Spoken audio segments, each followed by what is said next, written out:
आज ये मौका है कि हम अपनी पार्टी का घोषणा पत्र आपके सामने रख रहे हैं। आपने देखा होगा कल एक सभा हुई थी दिल्ली में और ये घोषणा पत्र देश के सामने रखा गया। इसे हमने न्याय पत्र का नाम दिया है ताकि ये स्पष्ट हो कि ये एक सिर्फ घोषणाओं की एक सूची नहीं है जिन्हें हम चुनाव के बाद भूल जाएंगे। ये एक संघर्ष की आवाज़ है, इस देश की आवाज़ है जो आज न्याय मांग रही है। और इसका मतलब क्या है? देखिए, आज की परिस्थितियां क्या है आप मुझसे अच्छी तरह जानते हैं। बेरोजगारी चरम पे है। 45 सालों में इतनी बेरोजगारी नहीं रही जितनी आज है। आपने 10 सालों से मोदी जी की सरकार देखी, भाजपा की सरकार देखी, और अगर आप एक दूसरे से पूछते हैं, अड़ोस पड़ोस के घरों में जाते हैं, अपने घरों में खुद झांक के देखते हैं, तो क्या पता चलता है क्या किया इन्होंने बेरोजगारी को हटाने के लिए? बड़े बड़े वादे किए थे, बड़ी बड़ी घोषणाएं की थी, एक भी पूरा नहीं किया। आज बेरोजगारी बहुत ज्यादा है और इन्होंने क्या किया? अग्निवीर जैसी स्कीम लाई जिससे वो बच्चे, वो नौजवान जो मेहनत करके रोज रोज वर्जिश करके टेस्ट लेते हैं सेना में जाने के लिए, उनकी आशाएं टूट गई। पेपर लीक हो रहे हैं हर प्रदेश में। जहां देखिए नौजवान मुश्किल से पढ़ाई कर रहा है, माता पिता कमाकर उसको मुश्किल से लोन लेके कैसे भी उसकी पढ़ाई करा रहे हैं, उसके ट्यूशन करा रहे हैं। पेपर लीक हो जाता है, नौकरी नहीं मिलती। ये परिस्थितियां हैं। आज महंगाई की ये परिस्थिति है कि ठीक है, चुनाव आने लगा तो 2 महीने पहले इन्होंने गैस सिलेंडर का दाम कम कर लिया, लेकिन इतने सालों से क्या दाम था? इतने सालों से आप क्या देख रहे हैं? आपका अनुभव क्या है? मेरी बहनें जानती हैं, त्योहार आता है घबराहट होती है कि कैसे खर्चा करेंगे, लिपाई पुताई कैसे कराएंगे, त्योहार के लिए नए कपड़े कैसे खरीदेंगे, दुकान जाएंगे क्या खरीद पाएंगे। ये परिस्थितियां हैं। किसानों की क्या परिस्थिति है? किसान सड़क पर आंदोलन करता है, प्रधानमंत्री जी उनकी सुनवाई ही नहीं करते। जीएसटी से मारा जा रहा है, हर चीज पे जीएसटी लगी जा रही है। पेट्रोल डीजल के दाम आसमान छू रहे हैं और किसान अपनी मेहनत से अपने बच्चों को पढ़ाता है, लिखाता है, कोशिश करता है, पूरी अपना पसीना बहाता है, अपने बेटे को सेना में भेजना चाहता है। वहां पे भी रुकावट, कमाई में भी रुकावट, महंगाई बढ़ती जा रही है, बेरोजगारी बढ़ती जा रही है। और एक अनोखी बात है, आपने देखा होगा पिछले 5 सालों में क्या इन चीजों की, ये जो परिस्थितियां हैं आपके, ये जो संघर्ष हैं, क्या इनके बारे में आपको टीवी पे कुछ दिखता है? क्या मीडिया में दिखता है? क्या अखबारों में पढ़ने को मिलता है कि भाजपा की सरकार आते ही राजस्थान में चिरंजीवी स्कीम बंद हो गई, कि 25 लाख की आपको बीमा मिल रही थी स्वास्थ्य के लिए, कांग्रेस पार्टी दे रही थी, और आज 5 लाख हो गया है? क्या ये चीजें आपको पढ़ने को मिलती हैं? क्या इसके बारे में आपको जानकारी मिलती है? तो परिस्थितियां इतनी खराब हैं देश में, जो गरीब है उसके लिए कोई सुनवाई नहीं है, उसके लिए कोई आगे का रास्ता ही नहीं है। बड़े बड़े उद्योगपति हैं, आपने खुद देखा किस तरह से महलों में रह रहे हैं, उनकी शादियां किस तरह से होती हैं, और देश की जितनी भी संपत्ति है उनको सौंपी जाती है। उनके हजारों करोड़ के जो लोन है वो माफ हो जाते हैं। किसान के 10,000 के लोन के लिए किसान आत्महत्या करता है। ये परिस्थितियां हैं आज, लेकिन आपको जानकारी नहीं मिलती। आप टीवी देखते हैं तो अच्छी अच्छी चीजें दिखती हैं, सिर्फ होर्डिंग देखते हैं तो बड़ी बड़ी अच्छी अच्छी चीजें दिखती हैं, क्योंकि सबसे भीषण जो प्रहार है आज वो आपकी जागरूकता पर हो रहा है, जनता की जागरूकता पर हो रहा है आक्रमण। चाहे वो मीडिया की तरफ से हो, टीवी की तरफ से हो, भाजपा की पूरी जो मशीनरी है उसकी तरफ से हो। तो जानकारी आपको मिल नहीं रही है सही। जनता सोच रही है कि किसी का तो भला किया होगा, अच्छा अच्छा दिख रहा है, इश्तिहार टीवी पे दिख रहा है सब कुछ, तो किसी का तो भला हुआ होगा, इसीलिए ये सब हो रहा है। लेकिन असलियत क्या है, इसको पहचानने का अब समय आ गया है। आपको सिर्फ ये सुनाई देता है 400 पार, आपको सिर्फ ये सुनाई देता है कि मोदी जी कहाँ भ्रमण कर रहे हैं, कभी आसमान में, हवा में, हवाई जहाज में उड़ रहे हैं, कभी समुंदर के अंदर जाके नीचे, पानी के नीचे हैं। तो यही दिख रहा है आपको, लेकिन आपको ये नहीं दिख रहा कि आज इस देश की असली परिस्थितियां क्या है। ये सिर्फ आपको अपने जीवन में दिख रहा है, अपने अनुभव में दिख रहा है, सिर्फ आपके संघर्ष आप पहचान रहे हैं। इस देश की सरकार इसको पहचान नहीं रहे हैं।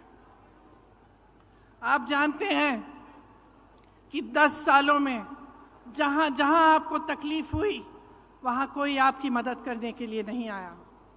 जितनी भी स्कीमें हैं बड़े बड़े उद्योगपतियों के लिए बनी हैं, ये कहते हैं आपको 5 किलो राशन देंगे, लेकिन आपको रोजगार नहीं देंगे, आपके बच्चों को अपने पैरों पे खड़े होने का मौका नहीं देंगे। तो आपको अब जो समय आ गया है कि आपको जागरूक बनना है, ये आप बहुत अच्छी तरह से समझ लीजिए। जब हम न्याय की बात करते हैं, हम ये कह रहे हैं, ये पहचान कर कह रहे हैं कि आपके जीवन में अन्याय हो रहा है, चाहे वो गरीब हो उसकी सुनवाई नहीं है, चाहे कमजोर हो उसकी सुनवाई नहीं है, मजदूर की सुनवाई नहीं है, आज स्त्री की सुनवाई नहीं है, उसकी कहानी कोई नहीं सुनाता, आपको कहीं नहीं दिखेगा मीडिया में, टीवी में। और भाजपा के नेता आपसे ये बातें नहीं करेंगे। चाहे ड्राइवर हो, ऑटो का ड्राइवर हो, चाहे माली हो, चाहे बढ़ई हो, चाहे हस्तकला में कोई काम कर रहा हो, इनकी कहानियां आप सुनते नहीं हैं। इसीलिए हमने अपने जो न्याय पत्र में लिखा है वो इन्हीं की कहानियों के तहत, इन्हीं के अनुभव पर लिखा है। आपकी ही आवाज है इस घोषणा पत्र में, इस न्याय पत्र। भाजपा के नेता मोदी जी एक खोखले संसार, एक खोखली दुनिया में रह रहे हैं, गाजे बाजे में, शोहरत में। आपको सिर्फ अच्छा अच्छा दिखता है, बड़ी बड़ी इवेंट बाजी दिखती है, सच्चाई छुपाने के लिए है ये। और जितने भी प्रयास हैं वो सिर्फ सच्चाई छुपाने के लिए हैं।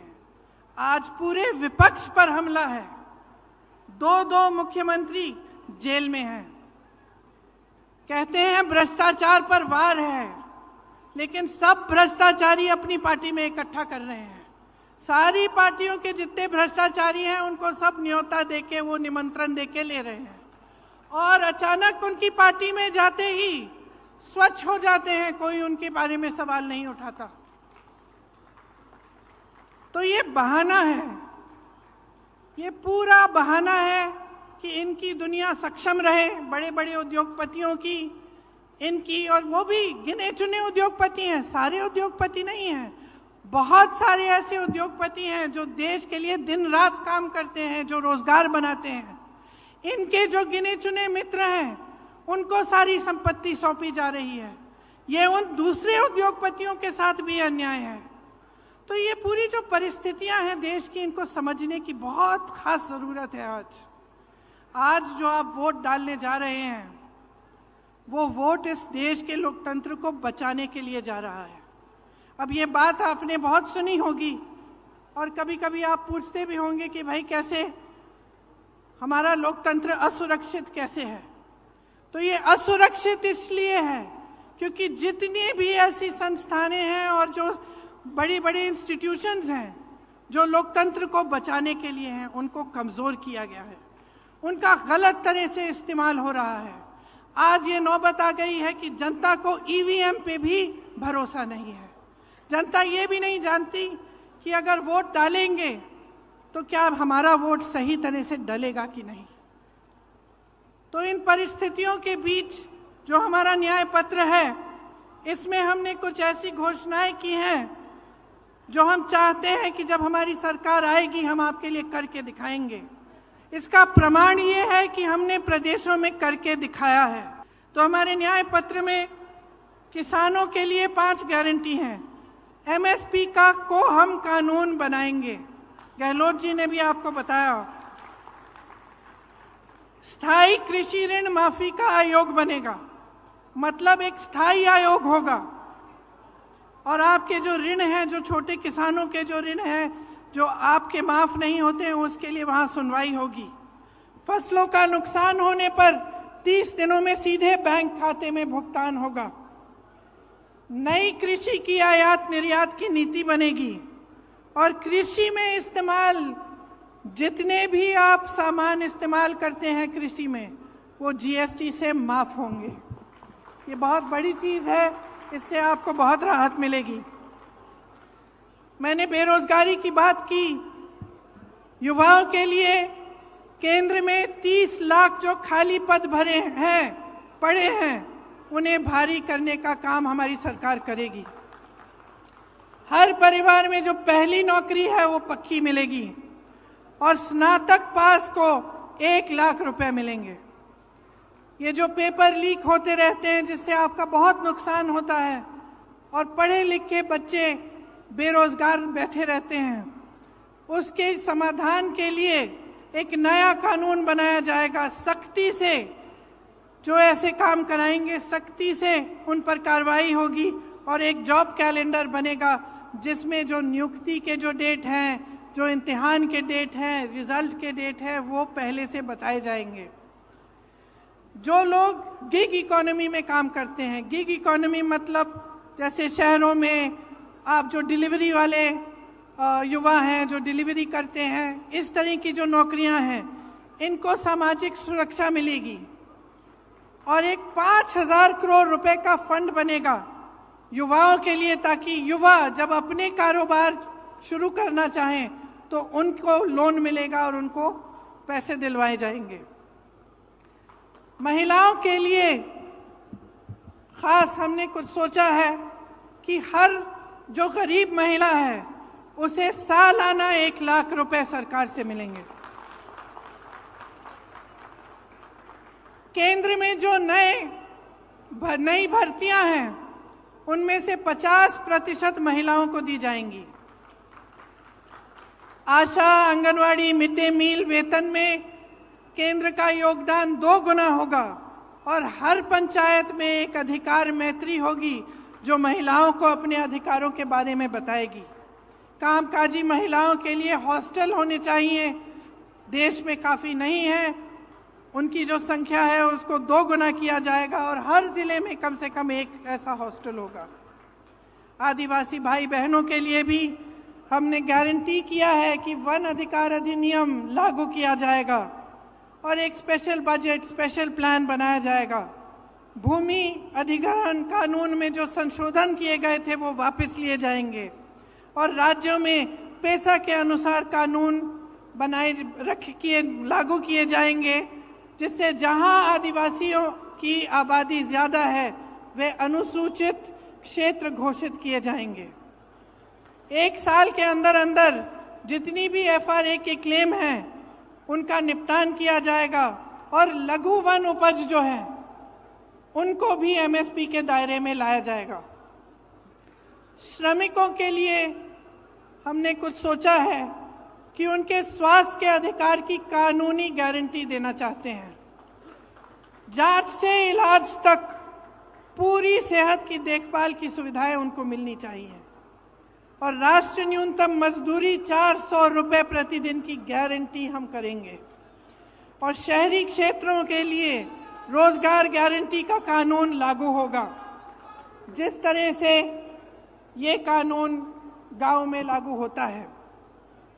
देखिए, ये हम न्याय की गारंटी दे रहे हैं आपको। हम लोकतंत्र की रक्षा करेंगे। हमारे पूर्वजों ने इस लोकतंत्र को बनाने के लिए अपना खून बहाया है। इसी कांग्रेस पार्टी ने, जिसके आप मेरे कार्यकर्ता भाई बहन यहाँ बैठे हैं, इसी कांग्रेस पार्टी ने इस देश के स्वतंत्रता संग्राम को बनाया और उसमें अपना तमाम नेताओं ने जान दी, जीवन दिया और इस देश का निर्माण किया है।